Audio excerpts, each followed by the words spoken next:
Egg kurma కోసం first stove on చేసుకుని కడాయి పెట్టుకుని ఆయిల్ వేసుకోవాలి. తర్వాత 2 మీడియం సైజ్ ఆనియన్స్ను స్లైసెస్గా కట్ చేసుకుని వేసుకోవాలి. ఆనియన్స్ త్వరగా ఫ్రై అవ్వడం కోసం కొద్దిగా సాల్ట్ వేసుకుని కలుపుకోవాలి. దానిలోనే కొద్దిగా కొత్తిమీర, పుదీనా, 1 స్పూన్ అల్లం వెల్లుల్లి పేస్ట్, 2-3 స్పూన్ల పచ్చి కొబ్బరి ముక్కలు వేసుకుని ఫ్రై చేసుకుని చల్లారిన తర్వాత మిక్సీలో వేసుకుని పేస్ట్ చేసుకుని పక్కన పెట్టుకోవాలి.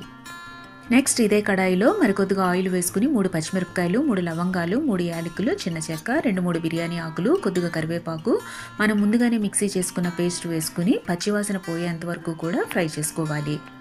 నెక్స్ట్ 1/2 స్పూన్ పసుపు, 2 స్పూన్ల కారం, 1 స్పూన్ గరం మసాలా, మీ రుచికి సరిపడా ఉప్పు వేసుకుని అంతా ఒకసారి బాగా కలుపుకోవాలి. తర్వాత మీ కన్సిస్టెన్సీకి తగినట్టుగా వాటర్ని యాడ్ చేసుకుని మూత పెట్టుకుని 5 నిమిషాలు కూర ఉడికించుకోవాలి. తర్వాత మూత తీసి పసుపు, కారం వేసుకుని ఫ్రై చేసుకున్న ఎగ్స్ని యాడ్ చేసుకోవాలి. తర్వాత మరలా మూత పెట్టుకుని 5 నిమిషాలు కూర ఉడికించుకోవాలి. ఫైనల్గా మూత తీసి కొద్దిగా కొత్తిమీర, కసూరి మేతి వేసుకుని కలుపుకొని స్టవ్ ఆఫ్ చేసేసుకోవాలి.